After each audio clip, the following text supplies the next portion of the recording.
Good evening, everybody, and War Eagle. Welcome into episode number 7 of Auburn Tigers Live on the Voice of College Football Network.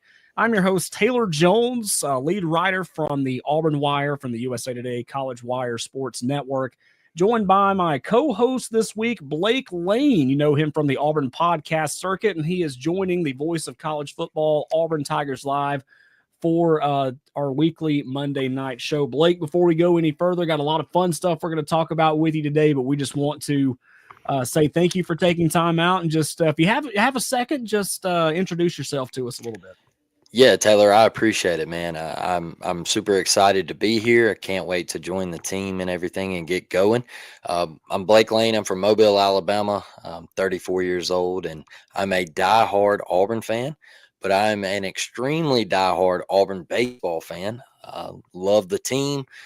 Spend a lot of time traveling around watching the Auburn Tigers. Went up there this weekend for the regional. Absolutely enjoyed myself, man. And I pour myself into following Auburn baseball and how Butch Thompson has grown this program in just 10 years and the things that he has done in such a short time. It's amazing to see, Taylor, and I'm excited for the future and where we can go. You know, we've already come so far with the renovations and the NIL and getting the talent in here, and it's exciting to watch, Taylor, and I'm thankful for Butch Thompson. I can say that. Yes, I am too, and it's a great week that you're starting here with us too, because very fun weekend on the Plains watching Auburn win the Auburn Regional. It was their third regional in 4 years, and it was the third time in that span that they've won their regional as well. And this one's special because it is the first time that Auburn has hosted a super regional. And you and I were talking about this too. You and I are about the same age. We started watching Auburn baseball about the same time. And looking back at, the way things were under John Pulowski and Sonny Galloway and although Steve Renfro before head coach Butch Thompson, we're looking at it and we're just like, man, are we ever going to see this happen? And watching Albie put up that 5 last night on the War Eagle wall was just incredible. And it had gotten to the point where I was like, okay, well, we've, won a few regionals now. We've gone to the super regional some. We've been to Omaha a couple of times in the last few years. So it's starting to get not really the expectation, because I don't want to put too much pressure on anybody or make it seem like I'm putting pressure on it, but it's just like, okay, it's becoming the normal around the Plains, I guess. And seeing that we're going to host one for the first time in a while is just incredible. I know we'll talk about that. We'll talk about Coastal Carolina. We'll go through the entire Auburn Regional and just talk about some of the key plays and key players that really made that special. But we want to take this time now and say those that are watching our YouTube show live that you can be a part of the show by posting your comments on our live stream. We will see that. We will put it on our stream. And so if you have a question, if you have a comment for us today, we'd be happy to get that on and talk with you about it. But we, of course, this show is going to be about the Auburn Regional. Auburn getting the big win, taking down Central Connecticut, taking down Stetson and NC State in just a rout on Sunday night to claim everything. And Blake, you and I were talking before the show. You were actually there at the regional. Yep. Got to see the atmosphere, and it seemed electric watching it on the ESPN Plus stream, but just some of the stuff that you were telling me about things that the cameras didn't even pick up, it was so much fun to see that and hear you talk about it. So just what were some of the big things that you experienced this weekend watching a weekend at Plainsman Park unlike anything that we've ever seen? Taylor, the first thing I want to say is shout out to the Auburn students. I feel like the Auburn student section showed up, and we're at a time right now where school is out. So you kind of expect, okay, well, the student section might be a little lacking because we see it in basketball, right? Mm-hmm. Like basketball season has that weird little spot in the season where students aren't on campus. They're going home for holidays, and you might have a Tuesday night game where the student section is a little lacking. But, man, these folks traveled back to Auburn, and they gave it everything. And I walked out Friday night against Central Connecticut to the student section. I was like, I just want to see the atmosphere out here. Are they giving it to the outfielders at Central Connecticut? Are there beer showers going up when we hit a home run? And they gave it their all, Taylor. And that's the first group I want to point out, because I was extremely impressed how they added the extra seating in out there, and the students just filled it to the rim. And so I want to give them their props, and I'm extremely proud of them for coming back to campus and making a statement out there. I feel like it was an impressive student section.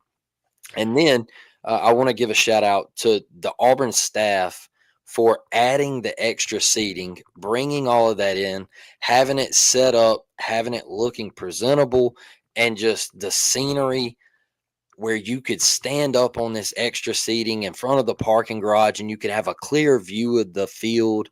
And it was just the sunset coming down, and man, it was perfect. Like, Auburn knocked it out of the park with adding the extra seating, because they knew people were traveling to see Auburn baseball in this regional. And I can tell you what, the fans, Taylor, when I walked outside of Plainsman Park after game one, Stetson and NC State, me, my brother, and my dad, we walked outside and we saw the line to get back into the stadium. And I said, oh boy. And my dad was like, what is it? And I was like, that line wraps all the way to Neville. And he said, no shot. And I said, it does. I was like, we're in trouble. You know? and, and so I was like, we're in trouble. We should have come out here a little earlier. But man, it was so cool to see, and you just make that walk down through there to Neville, and you see the people holding their chairs trying to get to Tiger Terrace. And this is general admission, folks. Like, this is first come, first serve. So these people, they're trying to get there. They're trying to get set up. They're trying to get their seats all in order. And it was extremely impressive from the Auburn Tigers faithful. And, the War Eagle Wall, I go up there and I get me a seat up there, and just looking out over Plainsman Park and not seeing an empty seat, Taylor. Filled to the rim. The suites filled to the rim. All chairbacks filled to the rim. Hall of Fame Club. Those tickets aren't cheap. Filled. You have former players tweeting out at the Auburn baseball page, guys, go get it done tonight. I feel like that has a big thing with Auburn baseball success. Like, former players are putting their time back into the program. And I think it's big time when you see that stuff on social media. Other kids see that maybe we might be recruiting. Look at this year's team. You have so many freshmen on this year's team that are producing and being big time players. So I was super impressed with the atmosphere, how these Auburn Tigers fans showed up. They were loud. It's the loudest I've ever heard Plainsman Park, and I've been inside Plainsman Park many a times, and it was absolutely electric. The feeling, especially in that Stetson game, that was one of the best baseball games I've been to in that type of playoff postseason setting. I really enjoyed that one. But man, these Auburn Tigers fans, they brought it. Brad and Andy on the call. I love going back and listening to some of their calls together, and you could tell they were pumped up.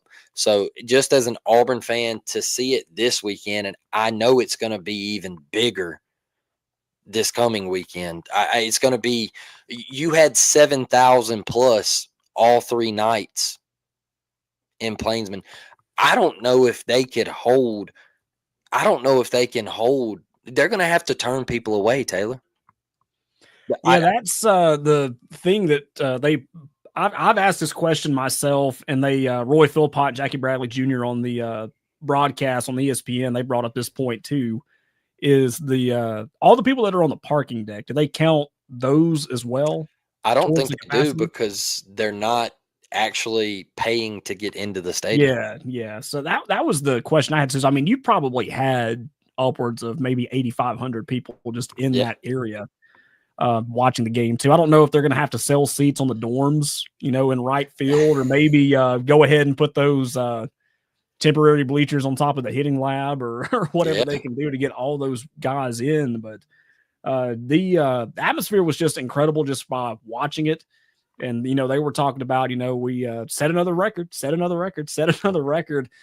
And, you and I were talking about this going back to, watching the days when Gabe Gross, who's now a coach, played, and all the other, times that we've seen Auburn play. And, I can remember, being in the middle of May, sometimes and watching the final out, and like Hoover wasn't even on the table.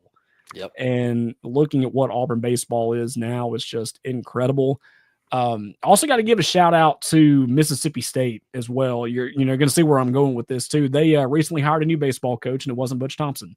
So shout out Mississippi State for giving us that. I don't know if they even, looking at some of the, big media in Mississippi, they were, like, oh yeah, Butch has got to be, top 5 if he's not the main guy. And they decided not to take him. They went with the head coach from Virginia. So big shout out to Mississippi State, and whatever stars had to align for that to happen. Well, we got their AD now. So. Yeah, that's right. Yeah. So, and it was a guy that Butch coached under when he was at Starkville too. So that always helps. And you just look at all the added amenities that you were just talking about. And I think that was probably enough for Butch to say, hey, I'm never going to leave, because, I'm talking to my old boss, who's, now my boss in another capacity now, but, he, saw what Duty Noble turned into. I mean, you look at all of the, old videos of what Duty Noble was and now what it's become. John Cohen, sees that vision. Butch Thompson knows that baseball can be great here at Auburn, but we've got to stay on the top of the line as far as facilities go, as far as amenities go, and they listen. And you saw the results of that over the weekend. You were talking about the student section too, and one of the big videos I saw over the weekend was of the new look Auburn basketball team. They were all out there. Keyshawn Hall, Keyshawn Murphy, Mecco Forum. They were all out there too. And these are guys that weren't on campus, a month, maybe 2 months ago, weren't even on campus. So I kind of wonder what their thoughts were watching that atmosphere for a baseball game, and if that was like, yeah, this is a good place to be. We made the make the right decision to come here to Auburn. Taylor, they were all throughout the crowd. Dylan Cardwell showed up, and he was making videos for the social media team, and just people were so excited to see former Auburn players come back, current Auburn players, like you said. A lot of those guys are brand new. They're incoming freshmen. They're transfer portal pieces, and they're new to Plainsman Park. They're new to Auburn, Alabama, and they're coming from all over the country. So it was really, really cool to see all the students just get into baseball and get loud and bring that atmosphere, man. I know Kyle from Central Connecticut, the center fielder, he was having a tough go Friday night. They were really heckling him and giving him everything. It was exciting to just kind of stand out there and observe and just have a different look at Plainsman from out there and just look into home plate. It was really, really cool. And Auburn baseball getting 3 big wins. We'll look back at those wins now first with Central Connecticut defeating the Blue Devils 9-5. And it was a game that I think Auburn learned very quickly, which I don't think they were taking these teams lightly, but they knew that they had to play the high level all weekend long, or it was going to be an embarrassing weekend. A lot of SEC teams went down this weekend, so you can't take any seeding for granted. You have to go out there and play ball. And that is true. Auburn, learned that lesson pretty early on, as they had an early 4-0 lead, and then that was quickly taken away. It was 4-4 at one point. Yep. And then the offense did what they did to come back and win that game. But the big thing that I take away from that game is not the offense scoring 9 runs, but the play of Carson Myers. Carson Myers came in and was an absolute dog for those 6 innings that he was out there. 9 strikeouts. Cam Tilley, he did well for an inning, but then it just kind of, faltered away a little bit. And Carson Myers, not only did he dominate on the mound, but he saved Auburn's bullpen too for what could have been an eventful weekend, knowing the way that, or really both the Stetson and NC State games played. And Yep. NC State, of course, putting up a big number on Central Connecticut too. So you know what the weekend could have been like. But Carson Myers just absolutely dominating on the mound and preventing Auburn from using a ton of pitchers when they probably didn't need to. Whew. Taylor, you took it right out of my mouth, man. What Carson Myers did set the tone the rest of the weekend, because I felt the energy in Plainsman when we go up 4, and then Cam just didn't have it. And I really feel like it started out the gate with the drop fly ball by Rembert in right field. And that was like the trickle down effect of him just not being locked in.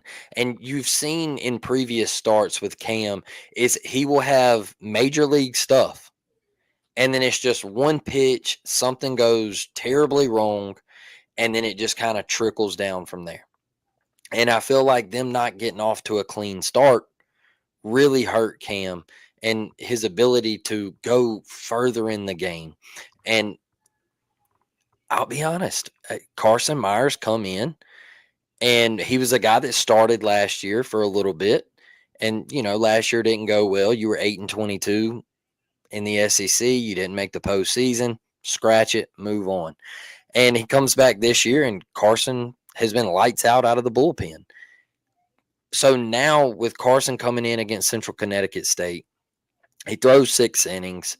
He's great. Like you said, 9 Ks, electric stuff. I loved, there was a couple of strikeouts in the night, Taylor, where he really showed his emotion. And sometimes I'm not big on pitchers showing emotion, but after the last 2 years of Auburn baseball, where we went 0-2 in our own regional, losing to Penn and Southern Miss in 2023, and then 2024, we don't even make the postseason. We didn't make Hoover. It was 8-22. So this year I was like, dude, show the emotion. Get fired up. This is a close baseball game. People think Central Connecticut State, they're like, oh, we should blow them out. Y'all, Central Connecticut State had like 5 guys that they were hitting over 330. I mean, they had the not the conference, the entire nation's leading hitter Yes. on their roster playing second base too. So these guys weren't to be taken lightly, and they weren't even supposed to win their regional too. If you go back to all the D1 baseball forecasts and all that, they pretty much said, all right, Long Island's going to be the team, and Central Connecticut said nah. So the teams that aren't expected to win their conference titles but do, those are the ones you have to be afraid of, because we see that if you're watching college baseball, if you're watching the MLB, if you're watching JV baseball, it's who's hot at this time of the year. And Central Connecticut they were one of those teams that you really had to look out for, because they were pretty solid, not only at the plate, but pitching wise, they really didn't have a lot of things that like really jumped off the page with you, but their defense was pretty solid too. So not only did you have to take care of what you needed to do by you being defense, but you had to put it in places where their fielders weren't, because they would make you pay. So I was asked before we played Central Connecticut State, should we throw Dutton in game 1 or should we stick with Cam Tilley? And I said, you stick with Cam Tilley and you save Dutton for either Stetson or NC State. Mm-hmm. And some people disagreed with me. They were like, well, you have to win game 1, right? And I said, but y'all, if we can't hit Central Connecticut State, then we probably just don't deserve to win the regional. And it's not a knock to Central Connecticut State, but I knew they only had one guy, Taylor, and that was the Munn kid. That's the reason he threw 120 pitches. Yeah. And even though Auburn started lighting him up, they kept him in because they didn't have anybody else. Like, they knew that after Munn and the Auburn game on Friday night, they had nobody else. So once they got down, they were like, okay, well, we're just going to ride him to save the little pitching that we do have left. And that's why he stayed out there for 7 innings, 7 and 2/3 or whatever he was out there for. And so I knew that all we had to do was put up 8, 9, 10 runs against Central Connecticut State, get a dub, and then you have your ace going the next night against what a lot of people thought was going to be NC State, turned out to be Stetson, who I think was one of the scrappiest teams in the country, Taylor. That team right there, I mean, toe to toe could beat anybody in the country on any given night. They were a scrappy, scrappy club, man. And so I'll tell you another tone setter, too, for Central Connecticut on that Friday night was the Lucas Steele bomb. When it was a 4-4 game, he come up and he sent one out and it almost hit the dorms. It was an absolute bomb. Sent it out there in the student section. And when it got up, you just heard the place say, like, okay, we're good. Like that got us back in the lead. It's 5-4 now. We're feeling it a little bit. Carson's on his game. We're good. And so I felt like that set the tone. But shout out to Central Connecticut State, man. I felt like they played really, really fundamental baseball. They did not get cheated at the plate, and they were coached well. I mean, their head coach had been there for 26 years. So it's a team that had stuck together. They were senior driven. They had a lot of leadership on that team, and it was fun getting to watch those guys really really leave it out on the field. And I was impressed with Central Connecticut State as a 4 seed, man. I thought they were a great club. We were talking about the Auburn Regional from last weekend. Auburn winning all 3 of those games in the Auburn Regional. They will now move on to play Coastal Carolina in the Supers. And as we mentioned at the beginning of the show, your comments are more than welcome. Your questions are more than welcome. So send us over here in the chat. We've already got a couple of comments right here. One from Thomas Manville, War Dam. Y'all, a big War Dam to you, Thomas, as well as everyone that's listening and watching. And Blake, you've only been on the show for 22 minutes, and we got a message right here. Auburn Dash Live. Hi, Blake. Blake WDE. I felt like y'all knew each other. It seemed like you guys knew. And then, of course, Jackson Johnson. What's up, Auburn Tiger Nation? He's checking us out tonight, even though he is a Bammer. We'll let him in the chat anyway. He's a good dude. You can check him out on our variety of Alabama shows we have here on the Voice of College Football.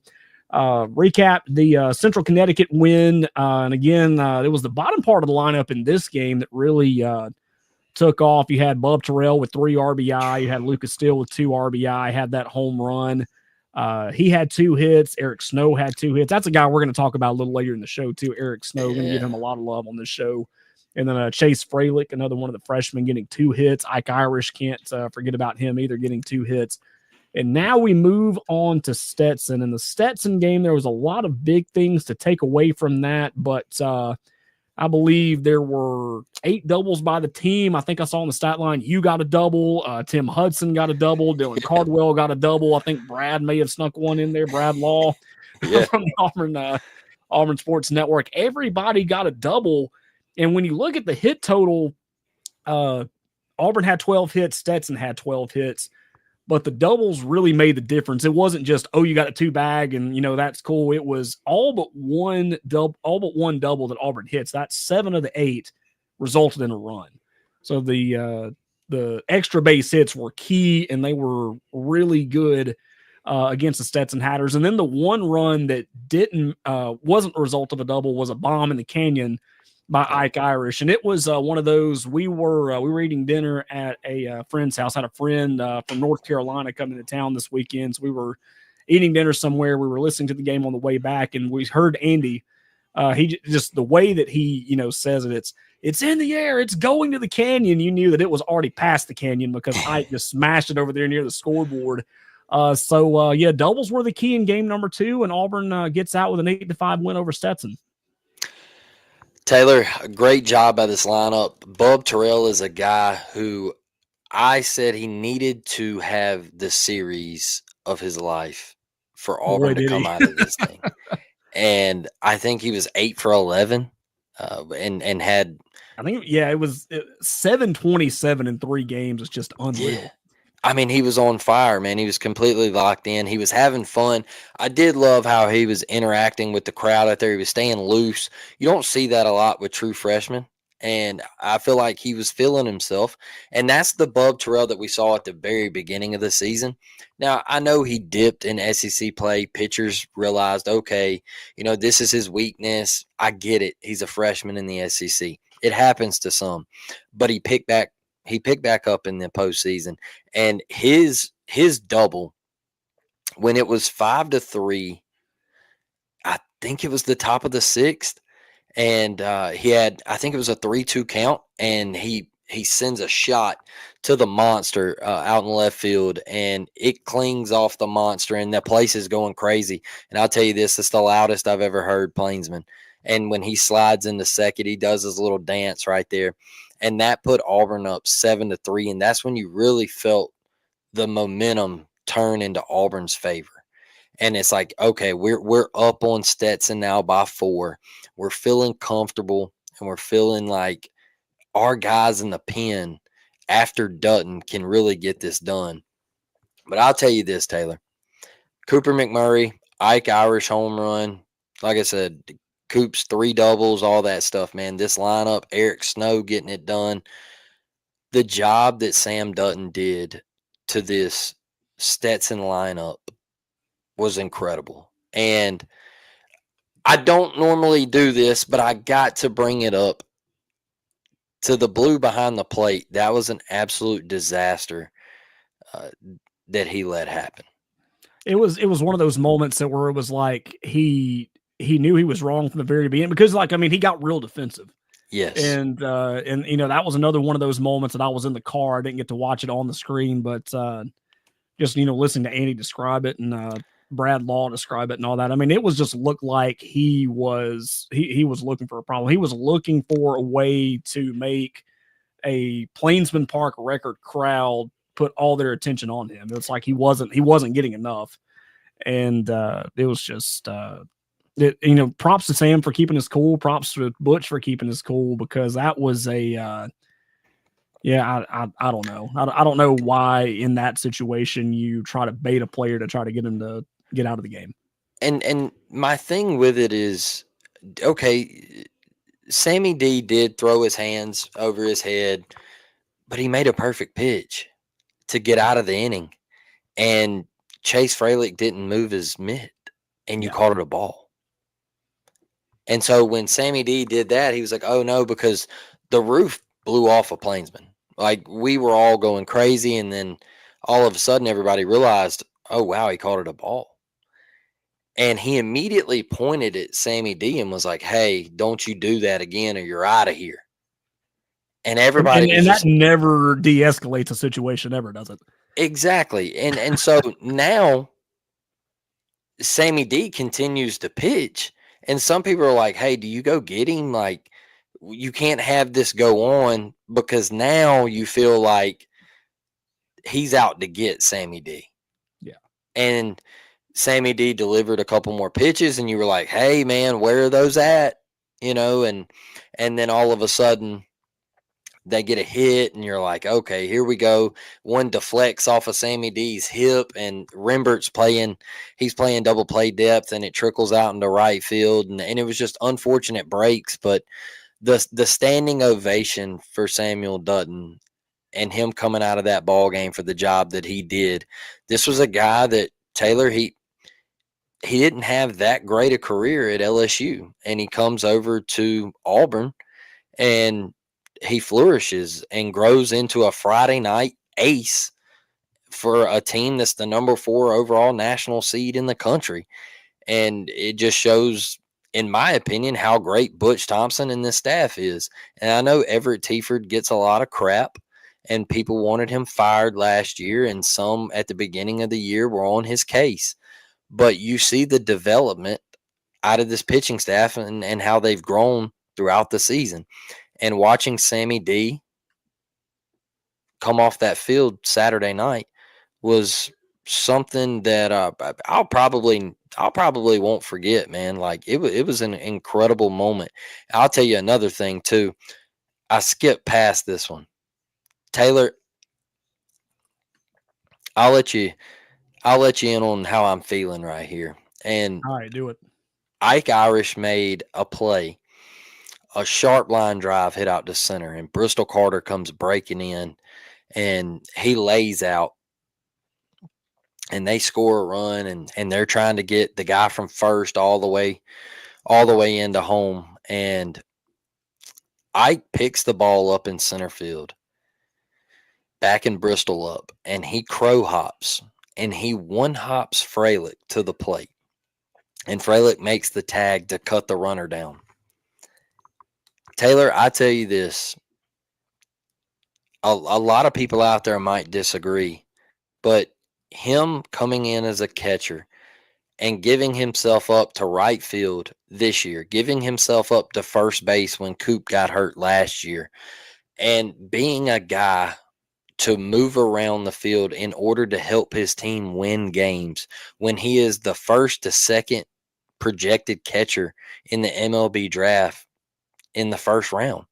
He's going elsewhere so he can get other sticks in the lineup. And he's making plays and winning plays, and he's hitting bombs.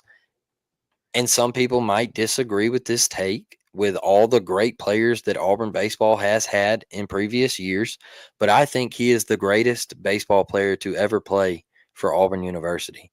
And that's not a bad take. It really isn't. It's one of those that I know he's going to be gone next year. I mean, it's as soon as the season ended last year, like this, we better enjoy Ike now because we're not going to have him anymore. But if it were possible in the way that the NCAA is going about it with football and basketball and all that, it wouldn't be out of the question to say probably 20 years from now because by the time the show ends, we could check social media and the NCAA has done something else proposal wise. Whether it be playoffs, whether it be, did you play 1/4 of middle school basketball, then you get 5 more years of eligibility. I don't know. It's something weird. It's hard to keep up with. But if it were possible, and there was we're a GM of a college baseball team where academics, are what they are, eligibility is, non-existent. Let's sign Ike Irish to one of those Shohei Ohtani deals. Let's get him in here for 10 years. Let's give him, the keys to the Yellowwood factory. Let's give him, any Lynch Toyota car you want. I'm sure there's probably, you can have half a stock of Apple. Tim Cook's probably going to go in and pitch in as well. But so that's not as bad of a take as we would say, and of course, I feel like you kind of knew where you were going with that because we got 2 comments in here now, and of course they're both from Brett. He says one is Tim Hudson ? And then the other one is Frank Thomas. So you said Ike Irish is the best player that Auburn baseball has ever had. Yeah. Where does he compare, or where do those two compare to what Ike Irish has done in his career? Oh man. Obviously, we know what Tim and Frank are all about, and Frank Thomas being in the Hall of Fame, Tim Hudson, and what he did in the postseason for the Auburn Tigers, that can't go unnoticed, right? Yeah. The reason I have Ike as the greatest is simply because I think Ike is on his way to the show, and I think it's going to be quick, fast, and in a hurry. Yeah. And what he's done at Auburn, even throughout the 8-22 in the SEC. We live in the NIL era where Ike could have went to Fayetteville. He could have went to College Station. He could have went to Baton Rouge like Chris Stanfield did. He could have went to a lot of these other SEC schools after 8-22 and said, hey, you know what? I want to go somewhere else besides Auburn, and I want to try to win a national championship. But for him to stay at Auburn and give up his position and go out to right field because Chase Freilich needed to be in the lineup, and he continues to produce and produce and produce. He's got, 18 home runs now, Taylor? Yeah. 18 bombs. And he's hitting, is he up to 58 RBI now? I know he had 57 at some point in the game, but I think with his home run he may have 58. But so almost 60, he's got all that now. Almost 60 ribbies. All right, he missed 10 days, 2 weeks, something like that earlier in the season. Mm-hmm. So if you add those 2 weeks in, oh boy, Ike Irish is. I don't know how he wasn't the SEC Player of the Year, but then again, I do because it's the name across the front of the jersey, Taylor. Yeah.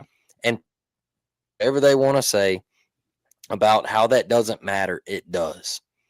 And if Ike Irish would have had LSU or Texas or A&M or Arkansas across the front of his jersey, he would have been SEC Player of the Year.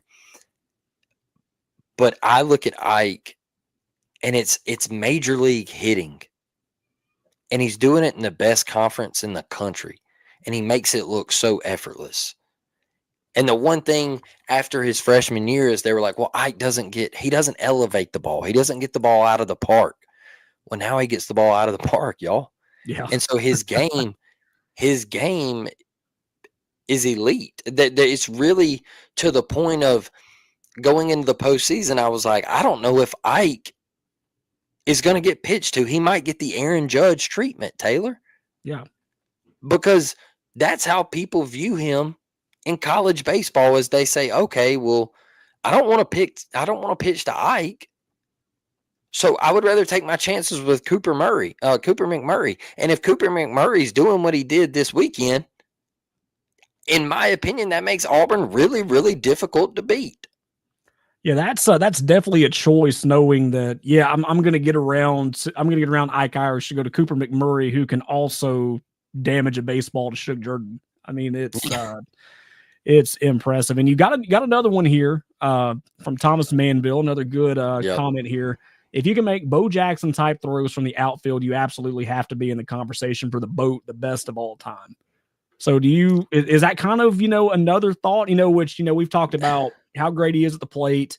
And this was a thought I had mid-season too about, he could have left after 8-22, but he was like, no, I want to win a championship in the orange and blue. And he's been very vocal. He hasn't given a lot of postseason interviews, or post-game interviews rather. Yep. But every single one, like, you can tell, even though he's from Hudsonville, Michigan, that boy's a Tiger. And he wants to win in this uniform. He wants to win for this university. He wants to win for head coach Butch Thompson. And it's going to be hard without him next year, but it's just the theme of the college game right now.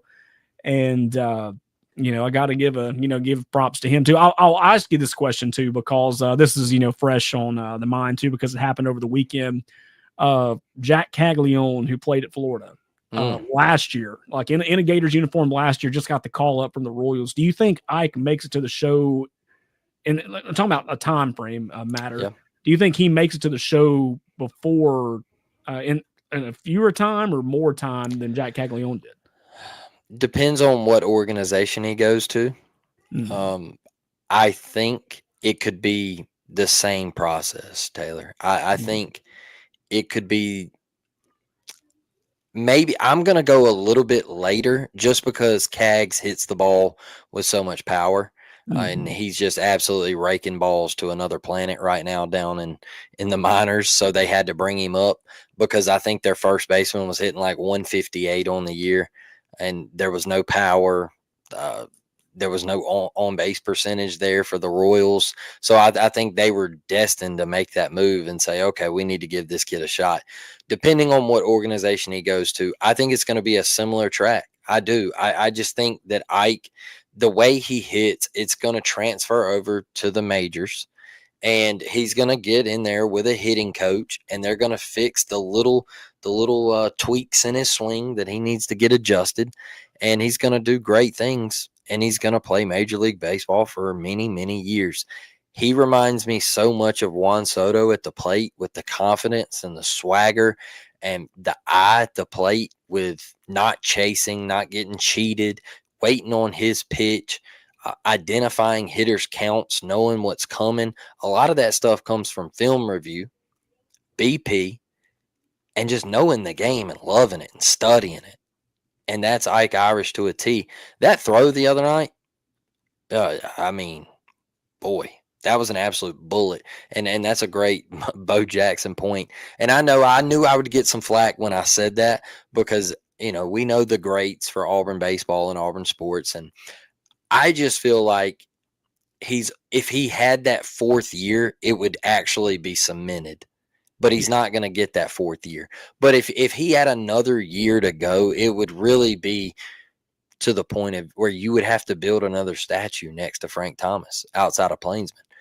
because I think he's that good of a baseball player. And speaking of statues, another great comment from Brett, who chimed in with the conversation a little earlier, asking about Tim Hudson and Frank Thomas. And here's going to be a good one for us. If he'd been wearing a crimson A with a mullet, quote unquote, he'd have a statue and Player of the Year. Yeah, and I know we're a little bit off topic, but I've met Tommy Tuberville once, right? Mm-hmm. And it was when I was working with a radio station in town, and I was a producer for a show, and he came in as a guest. And I have on an Atlanta Braves polo, and of course, the Atlanta A is what it is.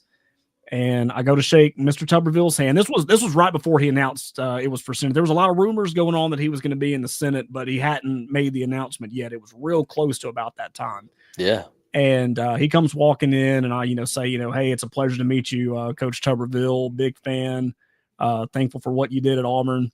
And he said, I really hope you're not shaking my hand with that Alabama polo on. I was like, Coach, come on, man. So yeah, so anytime, I see the A with the mullet or anything like that, I always think of Coach Tubbs. So yeah, not to get off topic too much, but had to throw that in there. Yeah, so Auburn gets the big win over Stetson, 8-5. As we mentioned, 12 hits by both teams, but it was the doubles that counted. All but one of those doubles resulted in a run, and of course, the one that didn't, the run that scored without the double, was the home run by Ike Irish. And then you go to the NC State game where it was 11-1, and we'll get in to the game as it is, but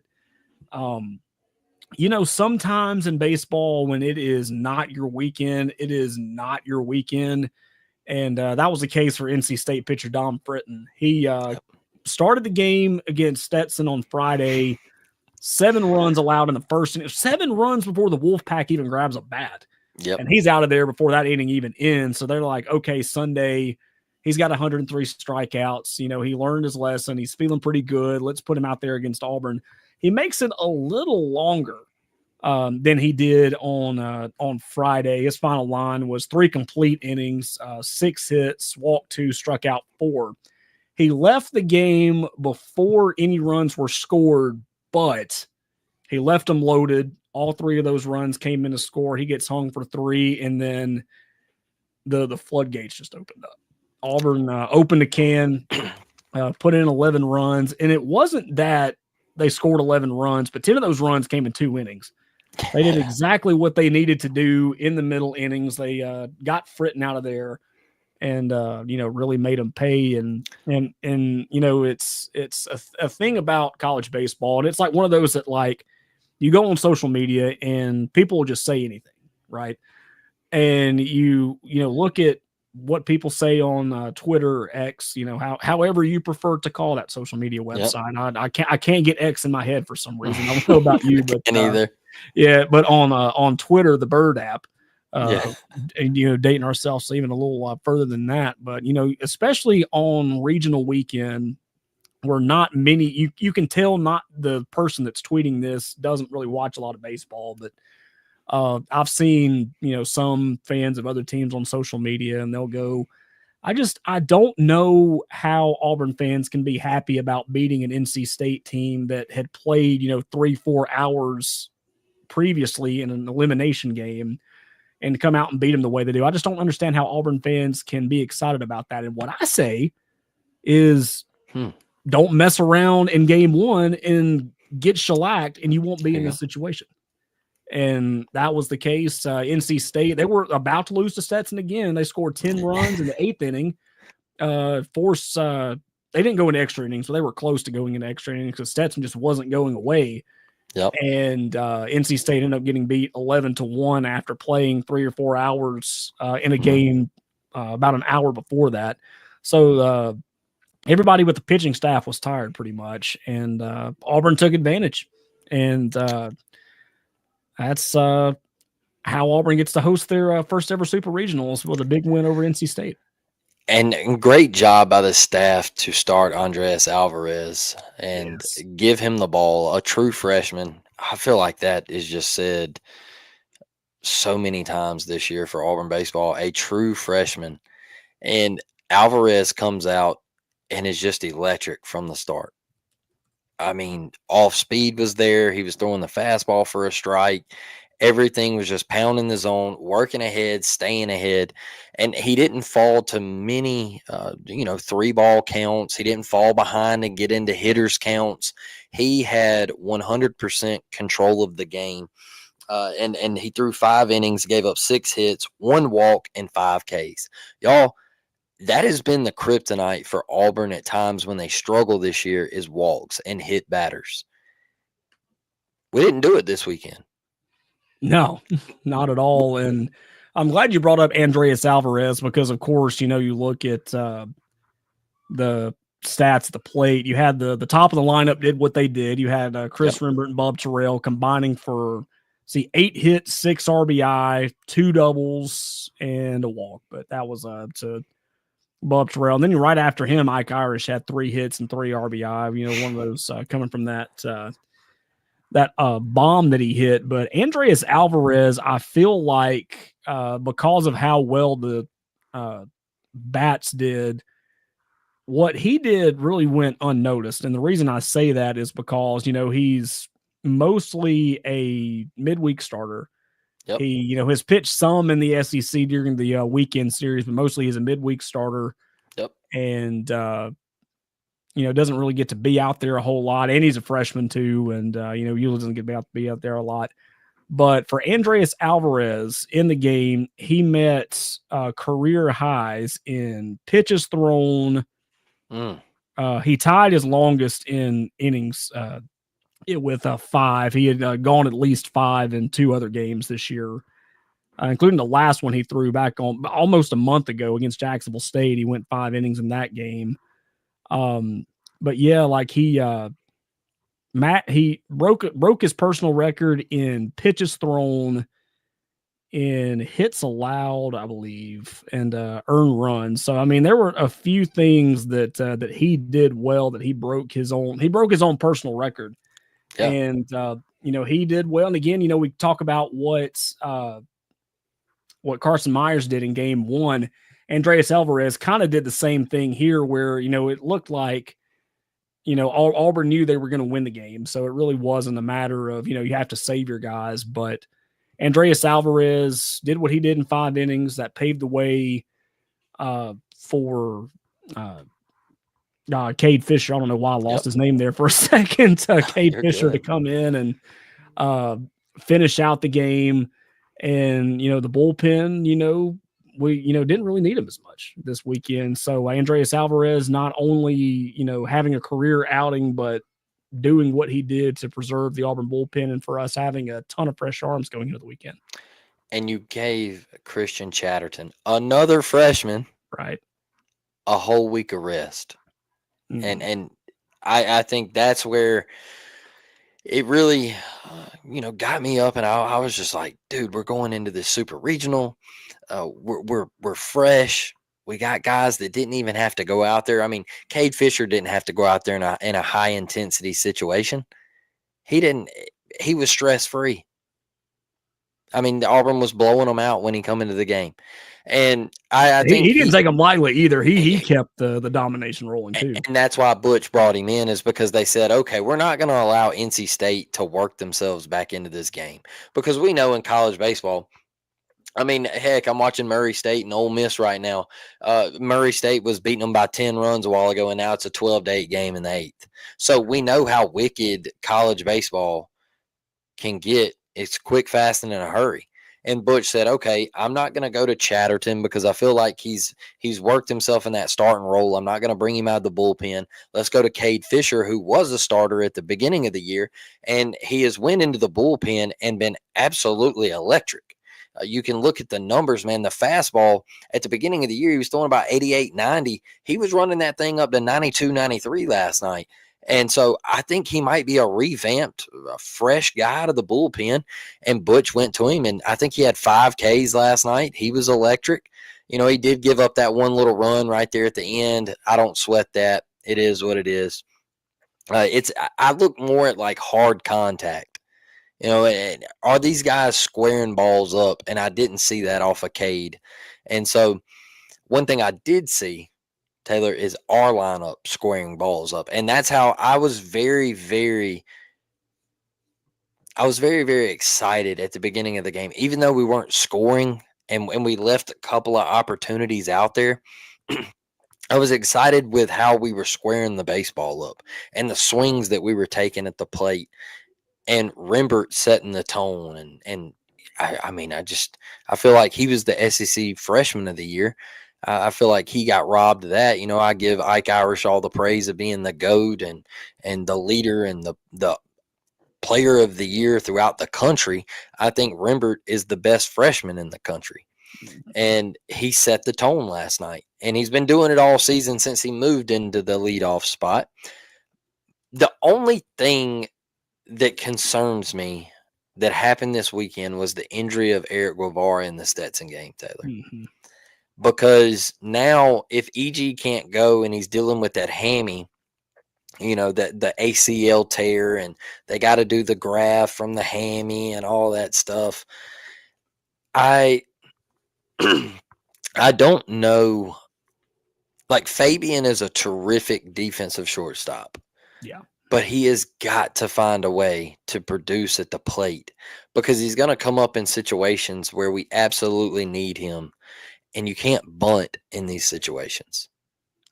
Now, he did a great job this weekend bunting, and he found a couple for hits, and that's great. But there's going to come a time this weekend when he's going to have to play because of EG's injury, where we need him to produce at the plate.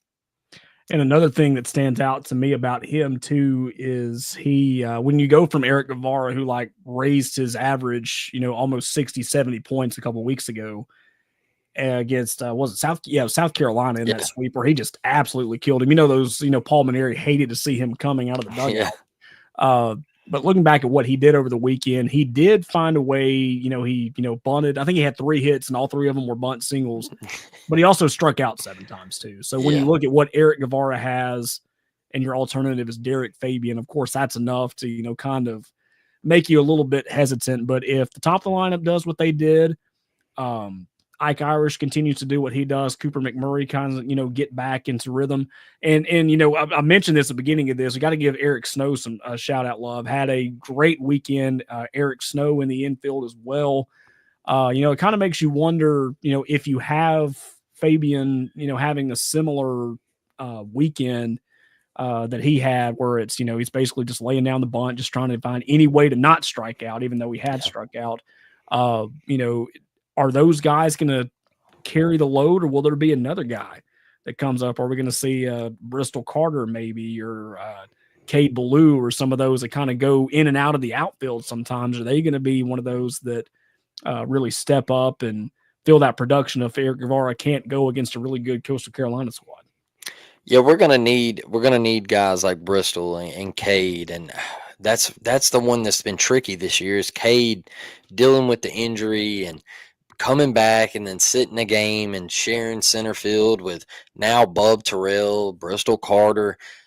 You need Cade Ballou healthy, and Bristol, I thought he played really, really well against Stetson, and he got unlucky a couple of times at the plate. He was squaring the ball up and seeing it really well. I was pleased with him Saturday night out in center field. But Fabian he is terrific at short, and I'm not taking anything away from his glove. But it's to the point where it almost feels like an automatic out. And we're at the point of the season where you can't have that, because Coastal Carolina's not going to have that, Taylor. No. They're not going to have that guy in the lineup where they feel he's an automatic out. And they've got 3 dudes that have their sub 3 ERAs, and I just don't know if you can be throwing outs to Coastal this weekend.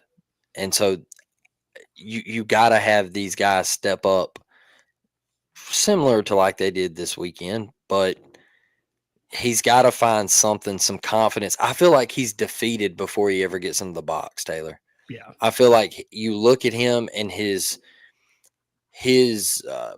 mannerisms and his body language, and the way his facial expressions are going down, you're just sitting there and you're like, man, this kid has no hope right now. He's so defeated at the plate. It is in the back of his mind every swing. But he's got to snap out of it this coming weekend. He's got to. He's got to. If he could just get on base one time a night to flip the lineup and get it back to a Chris Rembert, and who knows who's going to hit 2-hole. I mean, Bob Terrell did a heck of a job in the 2-hole this weekend, but I feel like he's just got to do something to flip that lineup and not be an out every time. And if he can lay some of those bunts down and find a way on, that's great.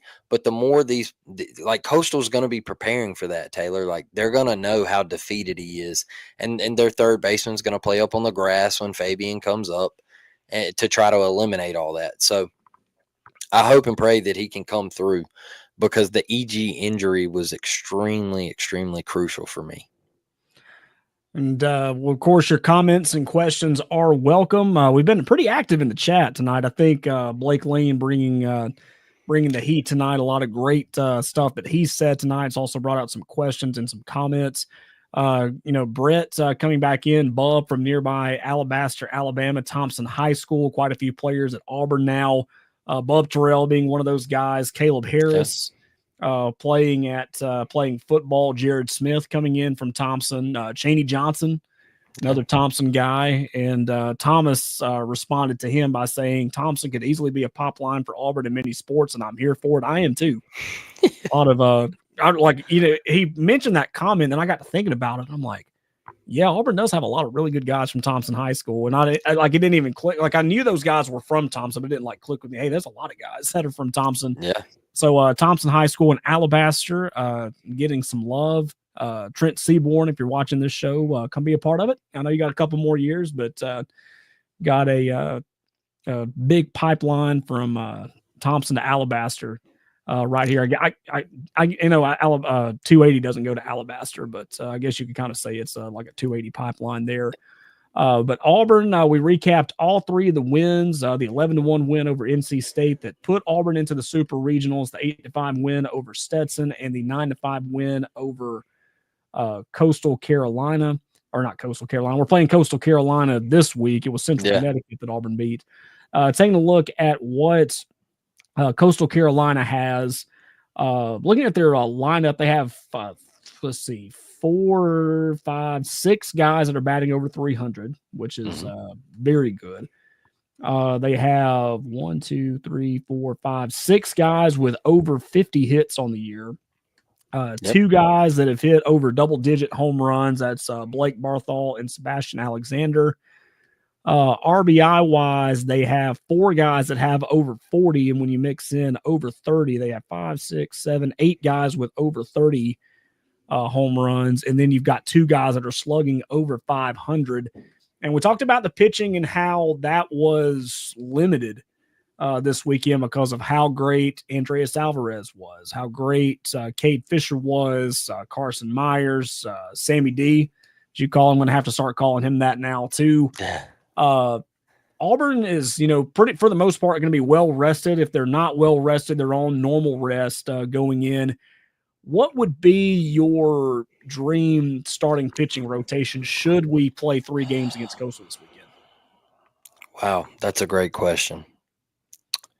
That is a great question. I sit here and I've pondered back and forth. Do you throw Sammy D game 1, ace on ace, or do you save him for that game 2? In the Super Regionals, I'll be honest with you, I think you got to throw Sammy D game 1. You got to try to win the first one in the Supers, because that's how, and you're at home. I think you have to come back with Sammy D, and that's plenty of rest. I mean, he threw Saturday. I mean, come on, that's 5-6 days of rest. He's good. And he did that on 15 days rest before that too. So he's as good as he can be. Yeah, now I think you have to throw him game 1. Then game 2, I know everybody has fallen in love with, Carson Myers and the job that he did out of the bullpen. Maybe you look at him. I don't know if he's comfortable in that starting role. I like him in the bullpen, setting up with He's like a protector to Cam Tilly to me. If things go south with Cam Tilly, you can bring Carson Myers in, and he's that guy that can give you a starting job in relief. And so I wonder if Butch sticks with Cam Tilly. If not, he may go Carson Myers. But I would love to see the rotation that we had earlier. I would go Dutton game 1. I would go Fisher in game 2, and then I would go Chatterton in game 3. Well, let me take in game 2. You might go Alvarez, and with Fisher piggybacked off of Alvarez out of the bullpen. I think that would be a more ideal situation. But I would definitely go Sammy D game 1, and then I like that. Let me change that from Fisher starting. Let me go Alvarez in game 2 with Fisher piggybacked or Carson Myers, and then Chatterton in game 3 if necessary. And then whoever you don't use, and maybe a Carson Myers or a Fisher, a Cade Fisher, you could piggyback them off of Chatterton. So that's where I sit right now. I think you got to, the biggest thing is Sam Dutton in game 1. You got to win game 1 Friday night. And I agree with that too, because I've kind of felt like that was Butch's strategy going in with starting Andreas Alvarez.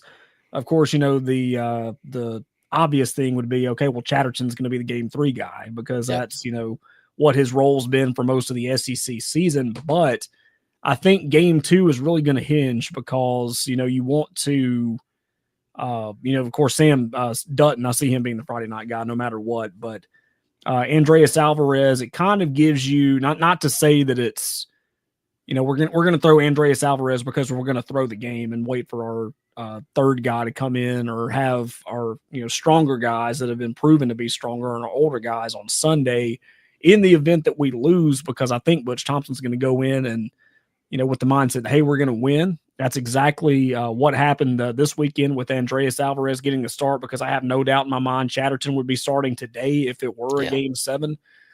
So I do like that for game number 2. And then game number 3, just like Brett says right here, hopefully we won't make it to a game 3, but of course we got to keep that in the back of our mind too. So I feel like if it does work out to where we do have a game 3, you like the possibility of Chatterton, possibly Cade Fisher coming in and getting that start. But I will ask you this question too, staying on the topic of pitching. How often do we see Ryan Hetzler this weekend? Oh, I think you're going to see him right off of Sammy D Friday night, because that's how crucial game 1 is. And I think Butch and Teaford have it figured out with the piggyback and how they want to work their relievers, right? Mm-hmm. And so I think Hetzler works well with Sammy D. You come in with those two and you try to get the game 1. And then, the Tilly and Carson Myers thing was going for a while. I just don't see, you can't afford to throw Cam Tilly and him have an inning like he did Friday night against Central Connecticut. This team's a little better than Central Connecticut, and that's no disrespect to them, but it's the truth. Yeah. And so Coastal, I just can't see Cam Tilly throwing as a starter in this weekend series. So I think you would piggyback the rest of those guys in game 2 or game 3. But Ryan Hetzler is going to go game 1. If Auburn comes up in a save opportunity, if Auburn has a 2-run lead in the 7th, and Sammy D gets you to the 6th, 7th, and they're up 2, you're going to see Hetzler come in and try to go for 9 outs. There was people up on the Monster the other night saying, man, there's 7 more outs. Can Ryan Hetzler get 7 more outs? And I was like, he's done it a couple times this year. Yeah. Like he can give you 7 outs, and he did it. So, he come in and he shoved the door against Stetson. And I think that is how Auburn is going to attack this weekend against Coastal. And we'll flip-flop it over to the Coastal pitching staff and how Auburn's bats line up with it. Take a look at what their potential rotation will be. Cameron Flukie is their ace, coming in with a 3.12 ERA, but he does have 102 strikeouts to only 18 walks. Done all that in 86 2/3 of an inning. He's only allowed 5 home runs hit this year, and that's in 15 starts. The other two that Auburn could possibly see, Riley Elkoff coming in with a 2.9 ERA, 63 strikeouts with 6 home runs given up. Batters are hitting 252 off him. I like that. I really do. I feel like Auburn really matches up with him. Cameron Flutie coming in at 7-1, and then Riley Elkoff at 6-2. And then you have Jacob Morrison with 89 strikeouts. He's allowed 22 earned runs in 90.1 innings. He has the lowest ERA of the team, 11-0. So it's going to be a pretty solid pitching staff that Auburn's going to see this weekend. How do you see the Auburn Bats combating that? I know there's going to be a lot of players that we could give this award to, but who is going to be the X factor? If this player goes off, Auburn's going to win the regional. Who is it going to be in the Auburn lineup? I think you got to stick with the guy that won MVP of the Auburn regional, and that's Bub Terrell. Yeah, I think if Bub Terrell has another weekend, it doesn't even have to be as good as the one he just had, just remotely close to it. I think Auburn wins the regional, and I think he's got to bring it because of the EG injury. And now you're going to be asked to do something where you're probably going to get moved up to the top of the lineup, and you're going to have to produce and have the production that you had this weekend and not the last 3 weeks of the regular season. So I'm big on Bub, but like I mentioned earlier, let's be honest, Derek Fabian has to produce this weekend. Yeah. And I know that people are going to say, well, what about Ike? What about Cooper? What about, Rembert and all these? Look, I expect that from them. I expect for them to produce. Cooper McMurray and Ike Irish are on their last days of Auburn baseball. So I expect them to be seasoned and leaders, and they've been in this situation before. They've played postseason baseball. I expect them to produce. Derek Fabian is a senior, and whatever funk he is in, he's got to break out of it this weekend. And if Auburn wants to have any chance, he has got to find ways on base, and he's got to find ways to stop striking out at the plate.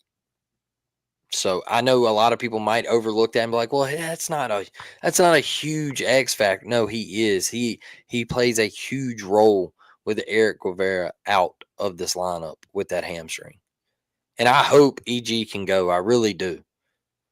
But I just don't know with the tweaked hammy how fast he can come back, because that's just one injury where, man, you tweak it and it just feels like a reoccurring thing. And the kid he hasn't been able to catch a break while he's been at Auburn. And so that's where this whole series lies to me, is that one injury and the domino effect that it has. Can Auburn recover? We'll have to see it. Of course, all three of those guys right-handed as well, too. So that's great. Yeah, right-handed trio that Auburn could possibly see over the weekend. And as of the timing of this show, the schedule hasn't been released yet. They're going to wait for the rest of the regionals to be completed, which is going on as we speak right now. But we'll kind of do a quick rundown, a quick prediction, if you will, of the super regionals and who's going to make it to Omaha. Louisville won the Nashville regional, which shout out to Wright State. They played Auburn earlier this year in Plainsman Park, and they eliminated Vanderbilt and the Vandy Whistlers. So he will not be going to the Super Regionals, nor will he be going to Omaha. The Louisville Cardinals winning that regional as of right now. As we're doing the show live, Southern Miss and Miami are playing. So should Southern Miss win that game, do you like the Cardinals over the Mustard Buzzards, or do you think Miami has a good shot at beating ACC rival Louisville? Wow. Ole Miss 12-11. I'm sorry, Taylor. I had to look at that one real quick. It is 12-11, bottom 8 with 1 out. Ole Miss is at the plate. They have cut it to a 1-run game, man. Unbelievable. Yeah, college baseball for you. So look, I'm enjoying what Miami's doing. I think they can get hot. I like Louisville, but I think Southern Miss finds a way to win this game tonight, and I think Southern Miss finds a way to get to Omaha. and they can hit, man. They can hit. They got the pitching. The guy they threw against Alabama the other day, I thought he had electric stuff. Love to see them beat Alabama, especially 2 years ago after all of the Alabama fans talked crap on us about getting eliminated against Southern Miss. Karma comes back around, Taylor, and it'll find you. And so I like the mustard buzzards. I thought that was funny on the broadcast the other day when they were talking about that. I said, man, that's a good one. I saw on Twitter. I can't remember. Yeah, I don't know the guy that said it, but somebody like when they announced the pairings last week that they said that prayers to the University of Alabama baseball team. Nothing's wrong with them. They just have to go to Hattiesburg for the weekend. And then after they were eliminated, I think it may have been like the sidelines account that they had. Yeah. They said, well, we decided we'd be nice that we'd send you back early so you don't have to spend the whole weekend in Hattiesburg, Mississippi. I saw that. Oh, so that was that was beautiful, of course. So then looking back at the next one, this one has gone final from today. The Beavers getting ready to host the Florida State Seminoles. And that's, again, flashbacks from a few years ago. I say war flashbacks, not because Auburn didn't have success in Corvallis. They did, but I remember staying up till, 1, 2 o'clock in the morning watching those games. So Yeah.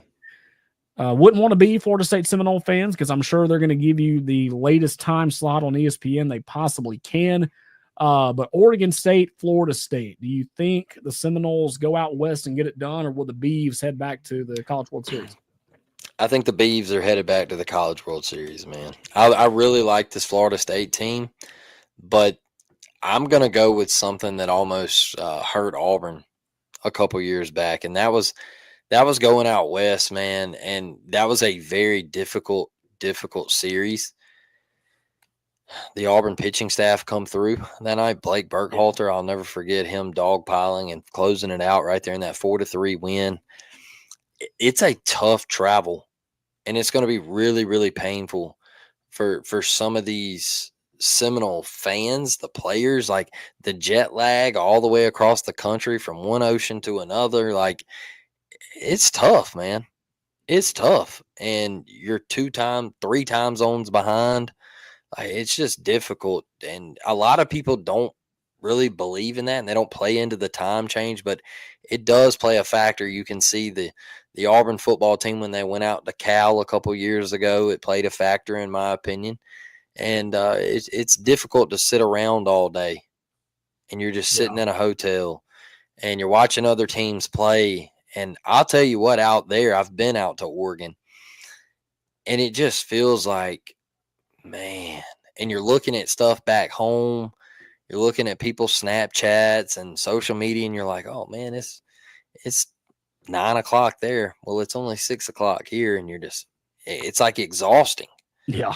And so I like Oregon State. I know they got a stud freshman pitcher. I think he pitched today, matter of fact. And he closed that one out. I think he could be ready to go. He could be tough. Auburn beat Oregon State in the regular season, by the way, out in Dallas, Texas. But like I said, I like the Seminoles team, but I think Oregon State gets it done, man. They can stroke, and I like their club, man. Yeah, they are a fun club, and I got to watch a little bit of the USC game last night, and just listening to their head coach. They, I think the ESPN guys asked them, they were like, so, do you get any, warm feelings playing an old Pac-12 team in USC? And he's like, dude, we're on an island by ourselves. We have no reason to care about anybody but the Oregon State Beavers. I'm like, I love that. I love that a lot. Another thing that I remember him saying, it was in that same interview that he was talking about, kind of like what Auburn experienced this weekend, just a lot of people being in town and watching the game. And I don't know, maybe, COVID kind of changed things, or, maybe just a change in the way the tradition was perceived with Oregon State baseball. But he said that he was just, he felt great that a lot of people were coming back to the stadium to watch a regional. And even, I think he said like there was a parking deck somewhere that like had a altered view of the field, but there were still people that were in the parking deck trying to get a view of the game, or if they couldn't get a view of the game, they just wanted to be on campus to be around the atmosphere. So props to them for getting that super regional. They'll host Link Jarrett and the Florida State Seminoles. Yeah. Another one that was decided today in the Chapel Hill Regional, North Carolina defeated Oklahoma. So they will get to host Arizona, a team that came out of the Eugene Regional. And what about Oregon just laying an egg in their own regional? It's like that one controversial call just ruined their entire weekend. It was such a cheese call, man. We got to do better than that.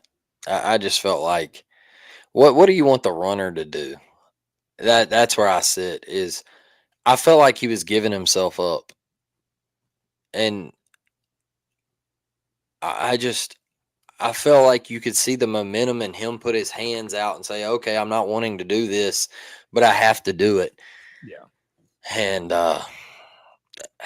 just kind of screwed him, to me, in my opinion. But that's baseball, Taylor. Like that, I mean, that's how it goes sometimes, and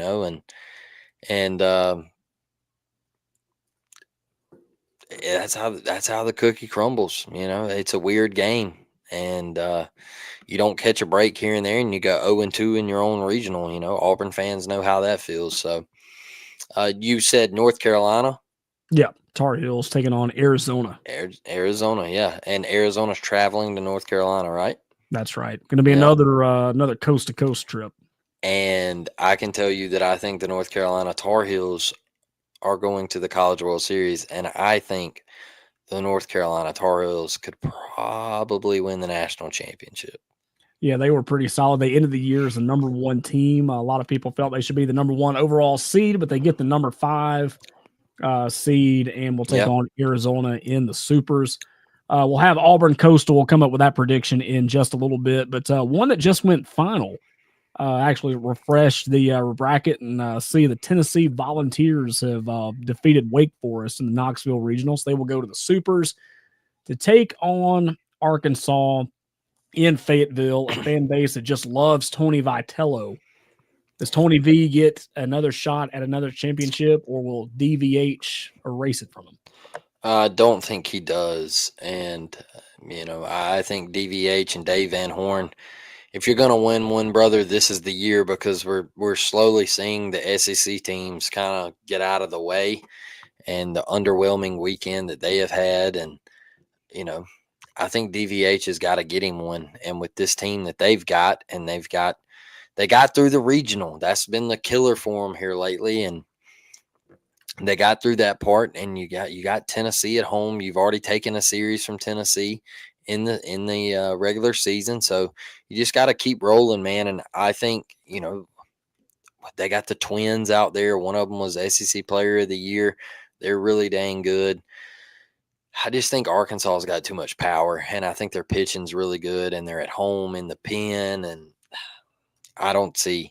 I think Tennessee is just too up and down for me, Taylor. Like, once Liam Doyle goes, yeah, he's great. That's awesome. But their lineup is just so up and down this year, and their pitching is just so up and down. So you get them out there on a big boy field, and let's see how it plays out. But I like the Hogs, man.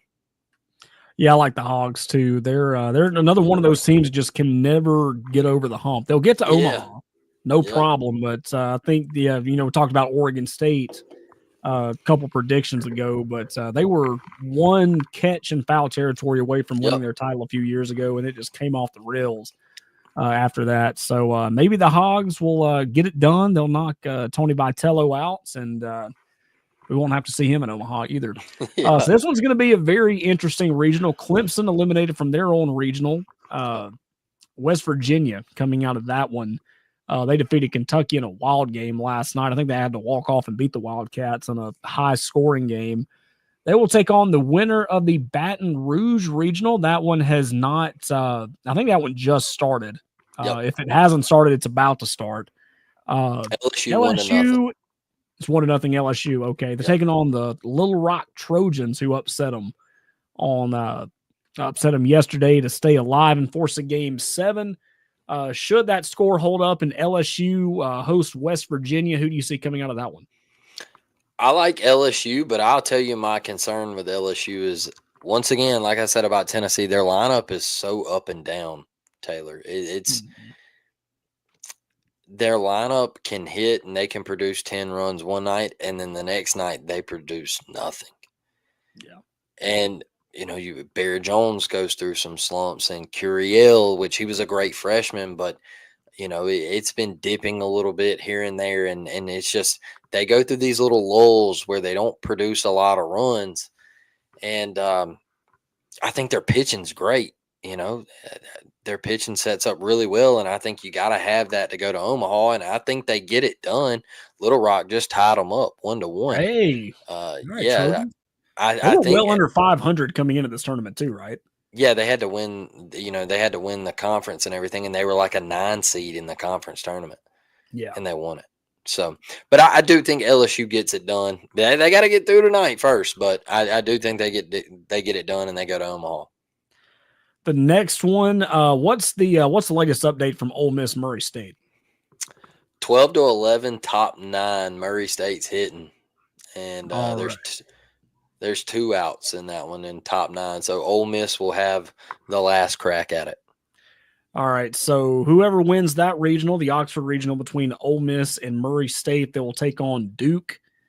And I believe, if I'm not mistaken, if Murray State wins that game, Duke will host. But if Ole Miss wins, they will go to Oxford. But Duke winning the Athens regional again. Georgia just absolutely laying an egg in Athens. And when I think of Georgia, I mean, of course, I have my own thoughts on Georgia. All of my family lives in Georgia, even though we're all Auburn fans. All my family lives in Georgia. A lot of people from Georgia, and but usually, you have your thoughts about them in football and have thoughts about them in basketball. Didn't really have ill will towards them, but didn't really say like, oh, that's a good team. I hope they do well. But they were bat flipping and like didn't have their jerseys. When I say they didn't have their jerseys buttoned all the way up, it was like, I mean, you could see their belly. I mean, they were just like trying to put on some sort of I'm better than you attitude, and Oklahoma State and Duke both just ran them out of their own regional. Duke comes out the winner in that regional, and they will be paired with either Ole Miss or Murray State. How do you see that one panning out? Taylor, can I say this real quick on the whole jersey thing? And please do. The bat flipping thing. First thing. I don't hate bat flipping. Okay. But what I do hate is when you bat flip towards somebody else's dugout. And then stare at them while you do it. Stare at them and you're pointing at them and you're like, all right. I don't care what was said. I had a Georgia fan tell me on TikTok, well, you don't know what was said. They were talking to him. It doesn't matter. Yeah. Hey, hit the bomb. You can stare at it, toss your bat over back towards your dugout. But when you bat flip towards the opponent's dugout and you're staring at them and pointing at them and all that, karma comes back, y'all. Karma comes back. And that is why Oklahoma State found a way, and then Duke ultimately come out of that regional. I also am so glad Butch Thompson is our head coach because of the whole jersey debacle. What are we doing here? Okay. I thought it was only a pants issue because it seems like the socks and the pants are like going up above the knee now, but now it's a jersey issue. You've got to worry about jerseys now too. Yeah. I had a high school coach tell me, if you're going to unbutton your jersey on the field, then you take it all the way off. I like that. So if you're going to unbutton your jersey or untuck your jersey, even while we're slapping hands after the game, while we're celebrating, while we're in team huddle and coaches, if you untuck your jersey or unbutton it, just take the jersey all the way off. And I see these cats, they have 3 or 4 buttons undone, and I'm like, brother, we can see your belly button. Yeah. Like, we don't need to see your 6-pack. We know, brother. All right, you're in a college weight room. Like, we get it. You're 6'4". We don't need to see the forest on the chest. We don't need to see it. We get it, man. And I didn't like it. It's a bad look to me. But Duke did the job, man. The Duke was a highly rated team coming into the year, Taylor, and they found some struggles at the very beginning of the year. They couldn't hit, they couldn't pitch, and they just got better as the year went on. They started living up to that to that preseason hype that they had this year. And a lot of people picked them at the very beginning of the year to be an Omaha run. And I think especially if Murray State holds on here and takes down Ole Miss, I think Duke goes to the College World Series. But Little Rock has just taken a 3-1 lead over LSU. Come on, Trojans. Let's go. Man, that's big. Come on. But yeah, I'm with Duke there, Taylor. Yeah. Good call there. And the last one that we'll preview before we get your final thoughts on the Auburn Super Regional. It's coming up between Auburn and Coastal Carolina starting this weekend. And I don't know, how you feel about it. I'm not really one way or the other. I know there's a lot that are like, well, I want, this team to win because they're the SEC, or I don't want this team to win because they're the SEC, or I don't want to share feelings towards another team that's not mine or whatever. But I heard a lot, even though, we're here in East Alabama, I feel I heard a loud scream coming from the West. I believe it was originated in College Station, Texas, when the Texas Longhorns got eliminated by the UTSA Roadrunners. Yeah. Because, and again, I've got family that grew up in West Texas. They're Red Raiders. So, of course, I was taught from a very early age, we don't care, just don't like the Aggies, pretty much. And after what happened last year after the College World Series, when Texas A&M makes it to the final and they end up losing, and Jim Schlossnagle basically gets off the plane in College Station and drives up to Austin. I'm taking the job at your arch rival right before they come into the SEC, and they're out of their own regional as the number 1 overall seed. Or no, they weren't number 1. Number two. Vanderbilt was number 1, but they were number 1 there for a long time in the rankings. And the UTSA Roadrunners get them, and they are going to the Super Regionals to take on the UCLA Bruins. And I don't really know, how you feel about UCLA, but it's one of those that's like they're either going to win it all or they're going to lay an egg before they get to Omaha. And it's one of those that it would not surprise me if UTSA goes to Westwood and gets a win and we see them in Omaha in a couple of weeks. I completely agree. I'm the same way with UCLA. Is they have the pitching, they have the hitting, they play the small ball, in my opinion, at times when they need to. But man, they will lay that egg, and it'll all fall apart just like that. And I think UTSA, I believe in them. I think they're hot. They pitch well. They don't walk people. They don't hit people. They don't put free runners on. They play small ball, situational baseball. They hit for power. I thought it was very, very impressive the way they just took it to Texas. They walked in there and they were not scared of anybody, and they handled business. I'm going to ride with UTSA. I know it's not the popular pick, but I think once a team like this gets hot and they start feeling themselves, it's hard to really slow them down, Taylor. You've got to have a Cinderella story somehow, some way, and it could be the Little Rock Trojans, but, if it's not the Little Rock Trojans, you got to like the Roadrunners. Yeah. UTSA to get that done. And, we've, talked about it pretty much all show long. But it's time now to make the overall prediction. Who is going to win the Auburn Super Regional, the first ever Auburn Super Regional at Plainsman Park, between the Tigers and the Chanticleers from Coastal Carolina? Who gets it done? I'll tell you this, Taylor. I think the Auburn Tigers are headed back to Omaha, Nebraska. I think Sam Dutton gives you electric ace stuff. And I think this pitching staff does what they need to do against this Coastal Carolina lineup. And I think there is no way that Ike Irish lets Auburn go down in this series. No. I think Cooper McMurray is locked in. I think Bub Terrell is locked in. I think it's snowing in Auburn, Alabama right now. Haven't looked out the window. All right. Freeze warnings happen in the spring too, not just in fall. That is correct. And Eric Snow is hot as a firecracker, man. And I just think this lineup is motivated. I think they're ready to go. And these young freshmen have elevated the talent in that lineup tremendously. I like the Auburn Tigers in Game 3, getting it done and going to Omaha, Nebraska, and dogpiling for the first time ever in Plainsman Park to go to Omaha, man. I think it's going to be electric. So not really a question, but a statement, I guess, from our friend Brett. And answer this one honestly. I think Blake is heading to Omaha if AU goes. Will you be going to Nebraska if the Auburn Tigers make it back to TD Ameritrade? Yes, Taylor, I will be, and I'll tell you why. Is the first 2 times we made it under Butch, I took it for granted a little bit, but I also looked at it and I said, I just don't feel like Auburn can win it. Yeah. And that might be, a little, you could say a little bad fan in me, maybe, but it's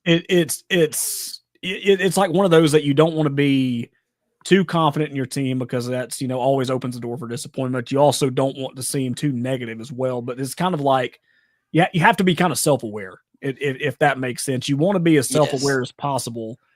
And those other 2 years, you kind of felt it, but something's different this year. I think something's different this year. And I said a couple weeks ago, I think this Auburn team could win the national championship.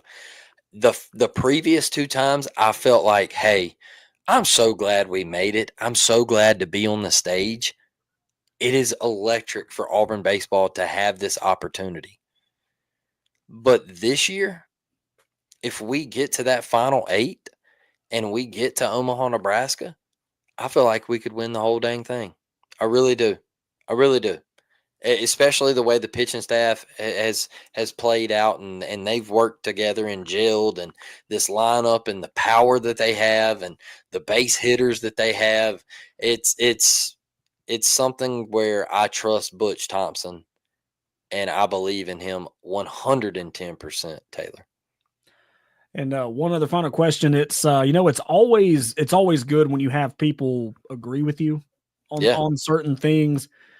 Karen has chimed in and said, I said the same thing about Georgia, agreeing how we, didn't really care for the bat flips, and we didn't really care for the buttons and all that. And how, I really didn't have a strong opinion on Georgia baseball until this weekend. I'm like, yeah, you got what you deserve. So good for them as well. But one other question before we end this thing. Auburn has set attendance records. They did it in the Alabama series, did it in the LSU series, did it again in the Auburn regional. I don't know where they're going to put them. I'll go ahead and preface that by saying this.